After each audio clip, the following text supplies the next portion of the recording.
أعوذ بالله من الشيطان الرجيم بسم الله الرحمن الرحيم إن الذين كفروا وماتوا وهم كفار أولئك عليهم لعنة الله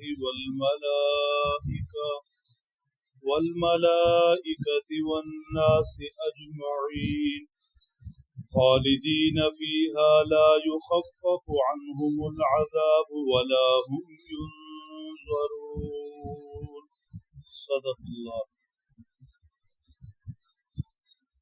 یہود و نصارہ کے وہ علم والے جنہوں نے حق بات کو چھپایا اس خوف سے کہ لوگ مسلمان نہ ہوں، کعبۃ اللہ کے قبلہ ہونے کو چھپایا، اسلام کی سچائی کی علامات کو چھپایا، حضرت صلی اللہ تعالی علیہ وسلم کی نبوت کی نشانیوں کو چھپایا. فرمایا یہ ان کا حق چھپانا اتنا بڑا جرم ہے، اگر یہ لوگ ایسی ہی حالت میں مرے تو کفر پر مرے.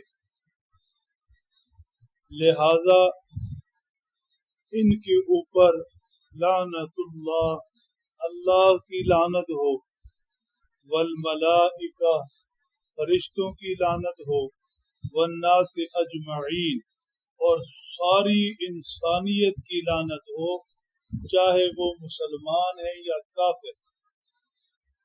جو کافر بھی ہوئے اور اس کی وجہ یہ لوگ بنے، ان کا حق چھپانا بنا، تو ان کے کفر کے ذمہ دار بھی یہ ہیں. لہذا ان کے اوپر اللہ، فرشتوں اور پوری انسانیت کی لعنت. خالدین فیہا، ایسے لوگ جو کفر کی بدولت جہنم میں داخل ہو گئے، ہمیشہ ہمیشہ اس جہنم کے اندر رہیں گے. ایک تو ہوا جہنم کا عذاب، اور دوسرا اس سے بڑا عذاب یہ کہ واپسی کی شکل نہیں. بڑی سے بڑی تکلیف ہو، انسان کو بڑے سے بڑا دکھ ہو، لیکن تھوڑی سی امید ہو کہ کچھ وقت بعد یا زیادہ وقت بعد اس تکلیف سے نکل آؤں گا اور کوئی شکل واپسی کی ہو جائے گی، تو اس تکلیف کو کاٹنا آسان ہو جاتا ہے. لیکن اگر مایوسی ہو جائے کہ اس تکلیف سے واپسی کی شکل ہی کوئی نہیں، تو یہ تکلیف سے بڑی تکلیف ہوتی ہے. تو فرمایا ایسے لوگ جو حق کو چھپاتے چھپاتے کفر پر مرے، خود بھی کافر ہوئے، ان کی وجہ سے اور لوگ بھی کفر میں جا پڑے، یہ لوگ ہمیشہ اس جہنم میں رہیں. لا یخفف عنہم، جہنم کا عذاب لمحے بھر کے لیے بھی ان سے کم نہیں ہوگا. ولا هم ينظرون، اور لمحے بھر کی انہیں مہلت نہیں دی جائے گی. جب جہنم میں پڑے تو ہمیشہ کے لیے جہنم، اور عذاب ہے کہ بڑھتا چلا جائے اور واپسی کی کوئی شکل نہیں. یہاں یہ مسئلہ سمجھنا چاہیے کہ جو شخص کفر پر مرتا ہے اور اس کے کفر کے پر مرنے کا یقین ہے، ایسے شخص پر لعنت یا لعنت کے لیے کوئی جملہ کہہ سکتے ہیں. لیکن جب تک کامل یقین ہو کہ یہ واقعی کفر پر مرا ہے.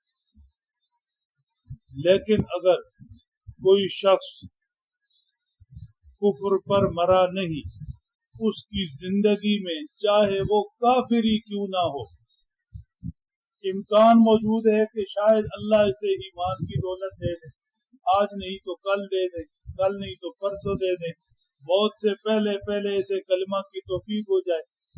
لہذا اس کی زندگی میں اس پر لعنت کی اجازت نہیں جب تک وہ زندہ ہے. کیوں؟ کیا خبر اللہ اسے ایمان کی دولت سے نواز دے.